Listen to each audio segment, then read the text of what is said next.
Welcome back to Healing Reflections, where we have conversations about growth and restoration. I'm Michaelia Nobles, and joining me again is Dr. Lauren Pitts-Bounds. Thank you so much for coming back. She comes back every week, but it's still just a great time for her to be here because we be learning so much every time you come here. I'm telling you. I don't know, y'all been getting some good gems this season, But today we have another great conversation. In honors, we just closed out Black History Month, but in honor of Women's Month this month, we're gonna talk about women healing. We're gonna go into deeper dives of the strong women pressure, just talk about self-identity, get a little bit more about some mental health. But I wanna give you a time to welcome you back and say your piece. Thank you for having me back. It's a joy to be here. It's a joy to share this information. It's an honor and a privilege to be able to contribute to the healing journey of the student body at UTA and whomever else may be listening based on your podcast and what have you. So thank you for having me back. Thank you. Listen, this has been an honor sitting here just talking with you because like I said, every time we have a conversation, I always take back notes and then throughout the week, I'm like, you know what?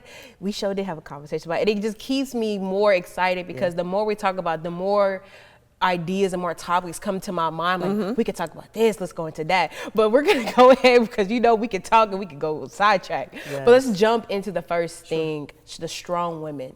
As women in general, especially women of color, we are told that we have to be strong.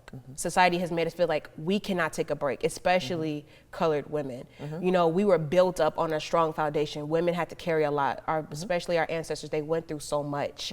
So when you are taking on new clients or just having conversations in general, what comes to your mind when you hear that, oh, I have to be strong? No, you don't. That's a cognitive distortion. Every human being has a capacity.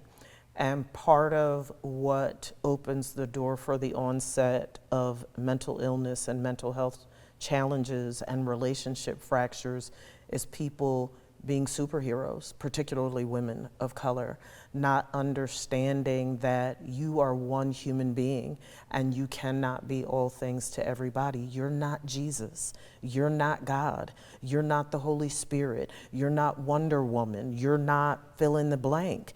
You are one human being, and you must remember that you teach people how to treat you. So if you keep showing up as a superhero, people are going to keep treating you like a superhero. But I have one very simple question, Michaelia. How's that working out for you? That's a hard question. That's really a hard question. And just to ask, like, I've had that too, like feeling like I have to be strong. And it's like now where I'm at in my life, it's like I'm okay with like letting things fall apart because like you said, how's that going? It wasn't going well for me. And I'm being honest, it wasn't going well for me. Right. Me being the strong person and being like the person everybody depends on, everybody counts on, I have to show up for them. But yet when I'm struggling, I'm suffering, there's nobody showing up for me. How about that? There's nobody there to catch me when I'm falling. I'm feeling like I'm like, but here I am diving to catch you. And I feel like women especially, like because of our background, not just Black women, but women in general, I find this, I hear it in different ways, just like, oh, well, I have to do this. I have to, like, well, like you said, why? How's that going for you? It's not going well. And I feel like, what do you feel as the fear why women are so, like that pressure, like we have to be strong and the fear of being weak? There's a bunch of different reasons. You know, the first one that comes to mind is the fear of failure. You know, the fear of failure, fear of abandonment, fear of rejection. So many people are looking for external validation. They are actually defining their worth by what they do for other people, right? But then they get angry when it's not reciprocated. So I say, well, are you really doing it out of the kindness of your heart, or are you doing it because you want reciprocation? So you have to look at your motives too, right? That's a big part of it. But the bottom line is that if you don't take proper care of yourself, if you don't put your oxygen mask on first in life, right, you're, in the grand scheme of things, you're not doing anybody any good in the long term. The other thing that you have to think about too is when you're going above and beyond like that, are you enabling people or are you empowering them? You know, there's an old saying, and I might mess it up, but it's like, you know, you can give a person a fish if they're hungry, or you can teach them how to fish and they'll never be hungry again. So you're doing everything for everybody. You're teaching them how to be dependent upon you rather than empowering them regarding how to stand on their own 2 feet. So then you must ask yourself, am I doing this for them or am I doing this for me? And that's a hard look in the mirror question that women need to ask themselves. But I think for some, if they genuinely and sincerely evaluate their motives, they'll find that I'm not doing all of these things for all of these people because I love them and care about them. I'm doing all these things because I'm getting something out of it. And in a lot of cases, I'm hoping that whatever that is will be reciprocated, and a lot of times it's not. So then you're angry, but you've taught people basically how to use you up. You said so many things, and then you talked about something that strikes with me, the dependency. And that's something that I struggled with, like people depending on me too much. And I feel, you know, you had me have to go back and look, and you said so many things, like going back and looking at your motives. Right. And even when your motives you're doing it for the right reasons. You're doing it because this is what you want to do.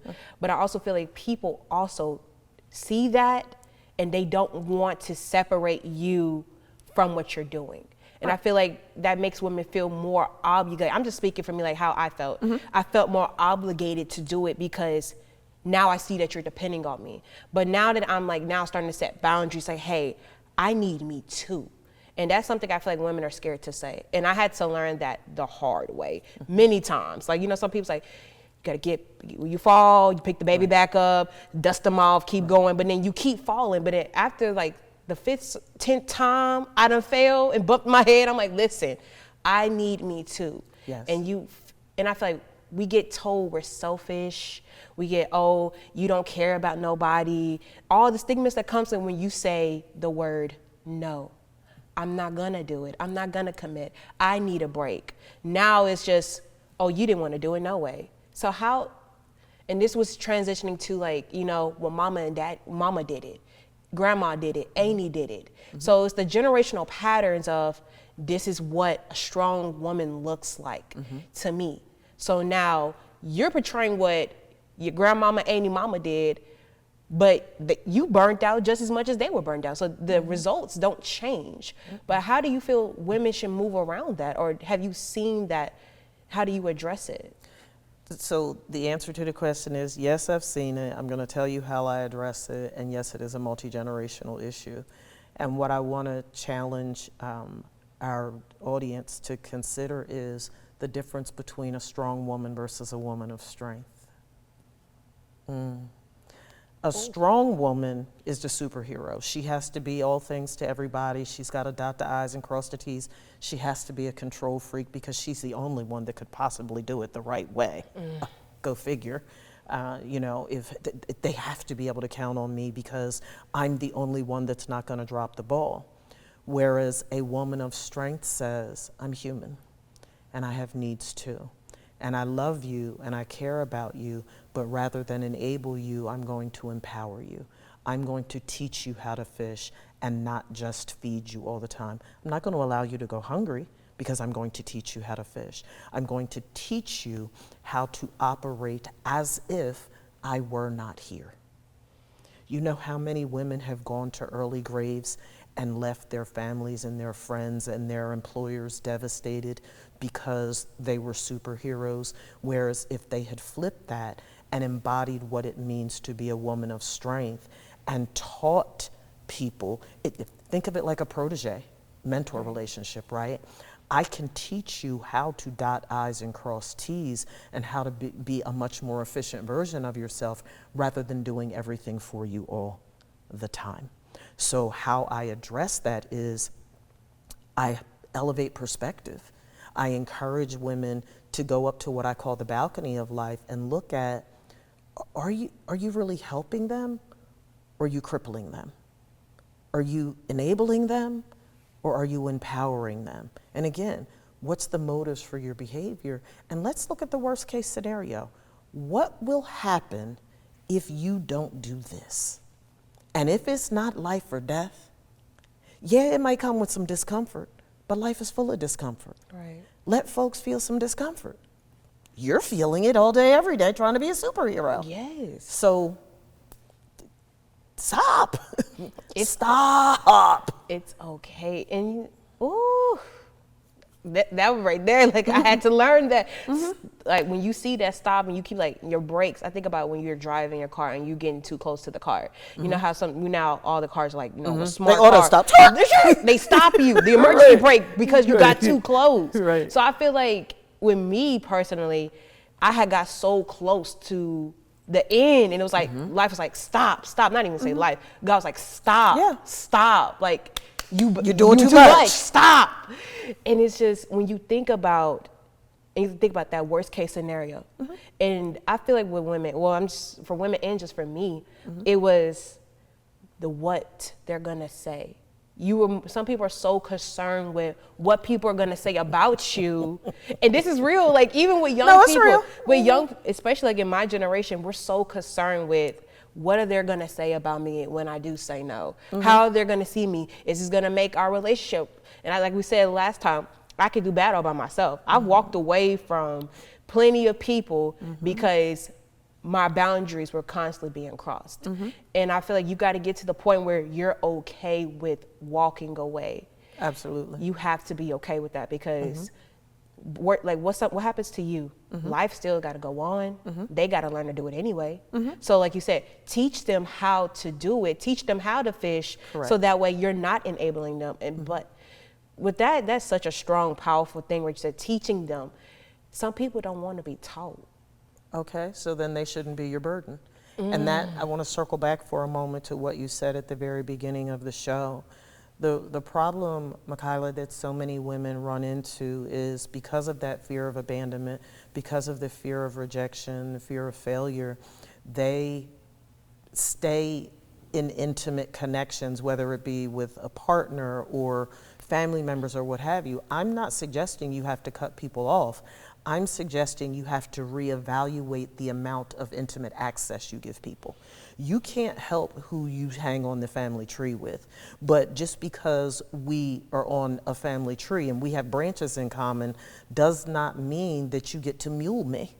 It doesn't mean that you get to wipe your muddy feet on me and treat me any type of way because we're related.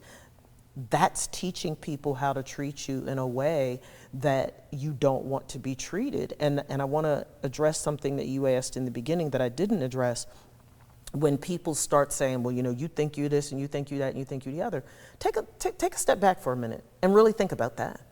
When you're muling me and I'm exhausted because I'm doing everything under the sun that you ideally really could be doing yourself, it's all good. When I'm running myself to death, when I'm burning up my gas, when you're eating up all my food, when you're treating me like a dog, and I keep forgiving you and forgiving you and forgiving you, oh, we cool. But the moment that I put the brakes on, put a firm boundary in place and say, I'm not tolerating this anymore, oh, now I think I'm better than you? Oh, now I think I'm this, and now I think I'm that, and you so this, that, and the other, and you don't start a therapy, and now you... Stop playing. Stop it, I say. Stop. So basically what that's communicating to you is you have people in your life, some of which may be family members, that are okay treating you in less than desirable ways. And that is not okay.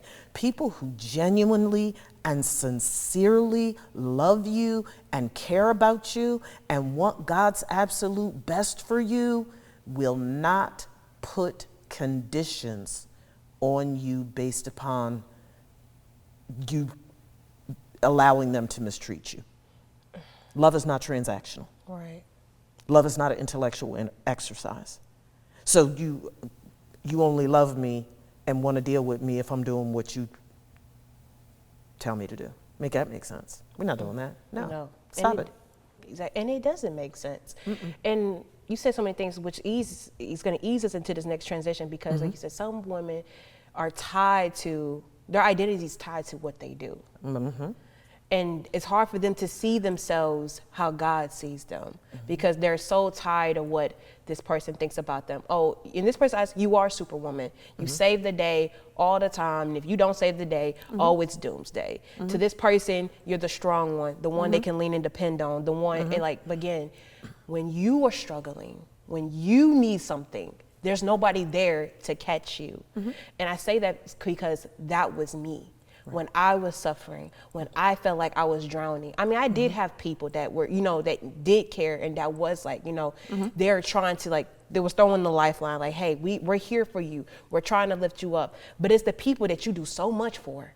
It's the people that you always there for.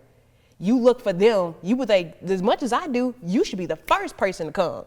But they're not. And you, like you said, you fall with that disappointment. But people can't separate you from what you do. They can, they just choose not to. It's a choice. Everything in life, Michaela, is a choice. People will do what you allow them to do. It's that simple. And it's not necessarily coming from a place of malice. It's not that people are consciously trying to use you up and kick you around like a tin can. But you have trained them. You have conditioned them to use you up. And they're not going to change until you change. But here's where it gets deep. In order to modify the behavior, in order to break the core negative interaction patterns in your life, you have to look in the mirror and identify with who you really are. Because how you identify is informing how you relate to people. It's informing what you tolerate and what you don't tolerate. It's informing whether or not you put healthy boundaries in place or you have porous boundaries or no boundaries. So it starts with your identity. Does that make sense? It does. When you identify as someone who is worthy of being treated with honor and decency and respect and consideration, you require that. And if people in your life don't want to honor that, why are you giving them intimate access to keep hurting you? Hello. Listen, that's key. It's like it starts with your idea, and it brought to mind the conversation we had last week when you were giving us the tool about the litmus test. If you do that test, if you use that tool, you find your negotiables and what your non-negotiables and your deal breakers are. Yes. And when you emphasize that, that's where you find your worth. Yeah. Because then you going through the hard parts, and then when you see what you require, and then you see what you don't like, there's an emotion, there's something attached to what you don't like and why you don't like it. It starts with you. That's right. But you got to do the work. It's not easy. Right. But like I said, it's hard. It's hard for women, and like I say, people can do it, but they just don't want to do it. And I feel like women, you know, we're always told we're too emotional. We have all this stuff going on, which I don't like that stigma, because everybody has emotions. Correct. There's no gender that is emotionally higher than the other. I do not believe that. I feel like we're all, now how we choose to process it, things Correct. are different, which I want to go into processing. We're told we have to get over it real quick. We're told that, oh, you're harboring on it too much. And this goes into, we're leading into the therapy piece, and where faith comes into play. I've heard it before. The stigma that faith and therapy don't go together, and I hear that, oh, you're processing it, but you didn't forgive them. So you, being a woman of faith, Yes. and you being a counselor, how do you address those stereotypes? So I'm the queen of blow a stereotype up, and I'll try to make this brief, but you know, I see therapy like insulin for the mind. If you are having health issues and someone that loves you and cares about you says, you know, you've been really sluggish lately, you're drinking a lot of fluids, like you need to go to the doctors and have a physical. You go to the doctors, have a physical, and they tell you that you have diabetes, right? And the next steps are, oh, by the way, you're insulin dependent, right?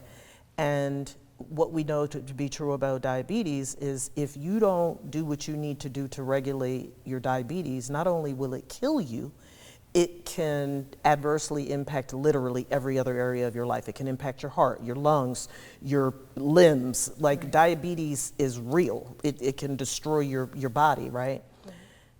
Are you gonna not take the insulin? Your average person with the sense that God gave them is going to take the insulin. They're going to do what they need to do, particularly if weight is an issue. They're going to put a regimen in to lose weight. They're going to monitor the food that they're taking into their body. All of these protective measures they're going to put in place.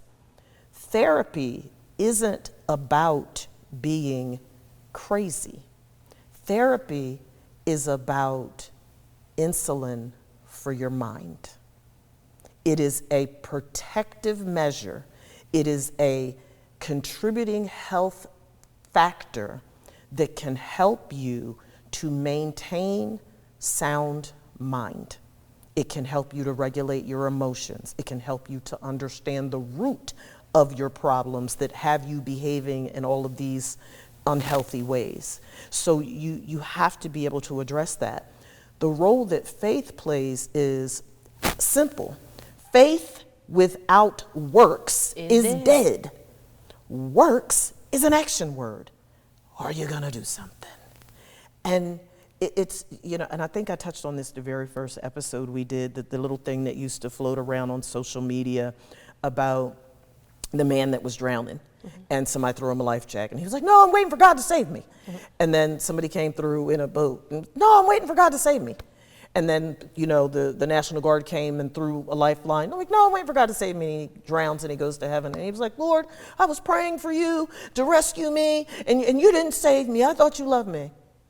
Bruh, I sent you a life jacket, a boat, and the National Guard. Stop being so spiritually deep that you don't use good common sense. Faith without works is dead. And part of your works may be seeking support or assistance or guidance from someone that has the formal education, training, professional experience, and perhaps lived experience in a spiritual context that can help you to get out of your way.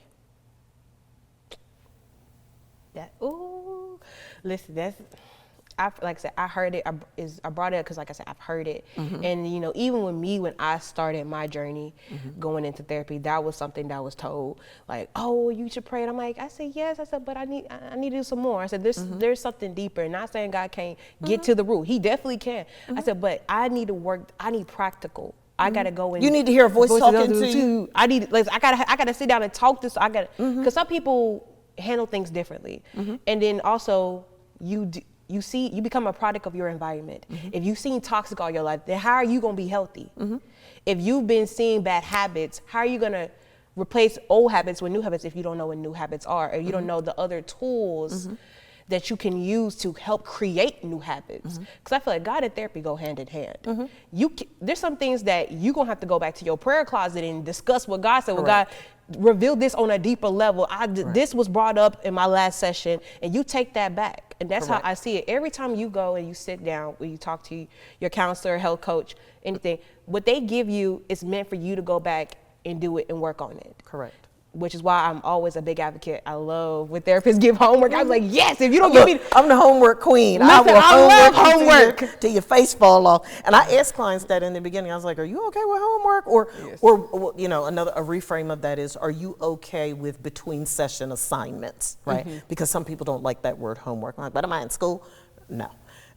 So between session assignments. But to your point, as a Christian therapist, as a faith-based therapist, there's a couple of ways that I approach that. One, I don't push my beliefs onto people, right? So I'll have clients sometimes that will ask me during the consultation, well, do you incorporate prayer if you want me to? Do you incorporate scripture if you want me to? Do you do the assignments that you give? Are they biblically based, and you know, what are the pillars that you teach from and what have you? And what I've said to folks is, I allow your needs to determine how I proceed. And I'm someone, I believe in the Holy Trinity, so I believe in the leading of the Holy Spirit. So when I'm doing the work, there's times where I literally will, because I pray for my clients. I pray for previous clients, present clients, and clients that I haven't even started working with yet. But I pray for my clients, and there's a lot of times that I will wake up and have an idea in my mind as to what I'm going to incorporate into a session with the client when I see them again. And I will suggest to a client, you know, take this, and I literally have said, take this, pray about it, and see how the Lord illuminates things for you or gives you revelation knowledge of what we discussed or what we worked on in therapy. So it's a chain link, in my opinion.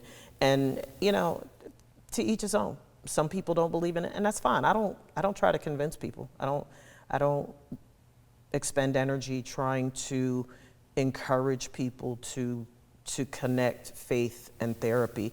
Either you want to do the work or you don't. It's that simple. I'm not going to beg you to get help. And I'm not saying this to be facetious or disrespectful in any way.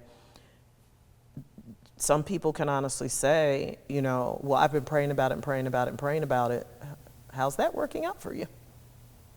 If prayer is yielding the results that you need and that you want, and you're able to get your identity healthy and get your behavior healthy, cool, keep doing that.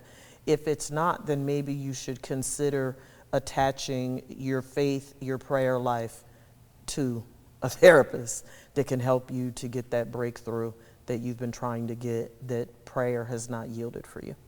Yes. It's definitely an important tool, and it's definitely something that in my, has helped change and improve my life.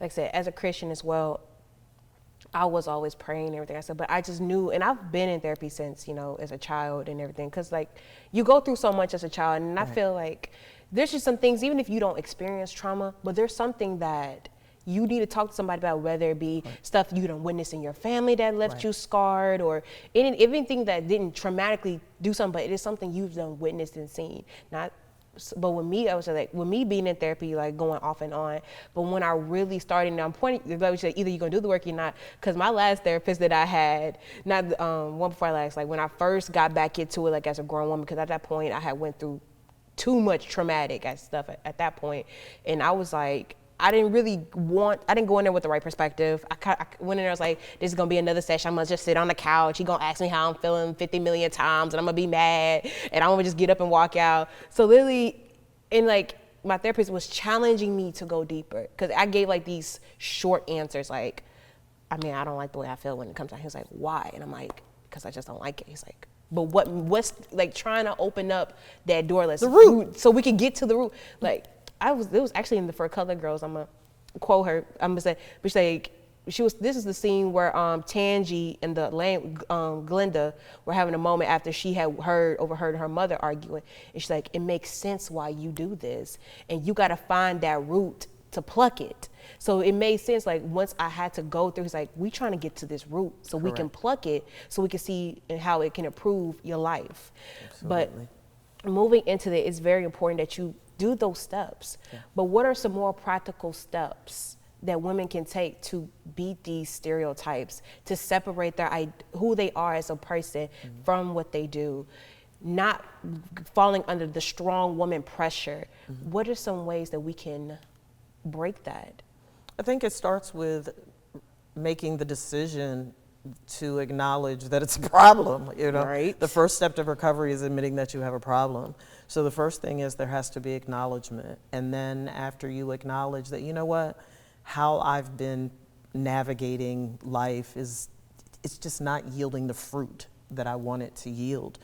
And then make the decision to be honest with yourself. That's the second thing. Honesty is crucial when it comes to really getting in touch with who you are authentically, so that you're better equipped to modify your behavior to healthier behavior that serves you well. And then the third thing that I would say is that as you're being honest, be deliberate and intentional in identifying those behaviors that honestly haven't served you well. If I were to simplify it, I'd say take personal inventory. Take personal inventory of your behavior, of your feelings, of your relationships, right? Identify your needs. Are they being met? Who meets them? Who doesn't meet them, right? And then the fourth thing is, I definitely strongly recommend therapy. be courageous enough to acknowledge that the place and space that you're in your life at this point in time is not where you want to be from a health perspective, right? Don't get caught up in all this comparing yourself to other people or anything like that, but just from a functioning standpoint, right? I need help processing through these things, because if you already, how do I want to say this? If you were capable of doing it on your own, you would have done it by now, right? So what I tell people is, when you come to therapy at Legacy Counseling and Life Coaching, and particularly if you're working with me, one of the things that I encourage you to do is look at what has been working, what hasn't been working, and let's sort of bridge that gap, right? What is going to serve you well? Who do you want to be when you grow up? Define your dash. I'm going to teach you how to define your dash, pardon me, because defining your dash is going to be instrumental in helping you to walk in the fullness of your purpose. It will help you to break those cycles and break those stigmas. But it takes courage, Michaelia. It takes courage to step out of the uncomfortable comfort zone that you've been dwelling in. Talking about being comfortable, being uncomfortable. Yeah. Listen, that's a word right there. We ain't gonna go into that.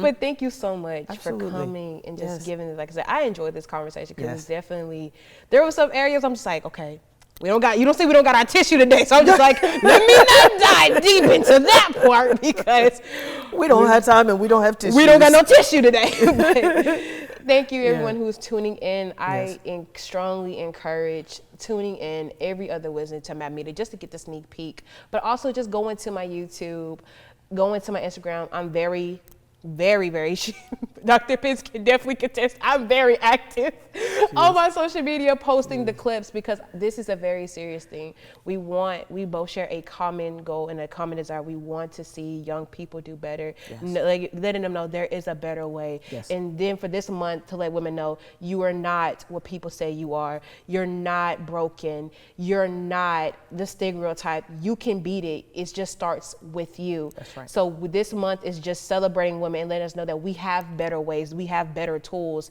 that we can use to be better and to be better women overall. But make sure, again, you tune in every other Wednesday on Mad Media to see the sneak peek. Go to The Real One TV on my YouTube to see the full interview. I'm Michaelia Nobles, and this has been Healing Reflections.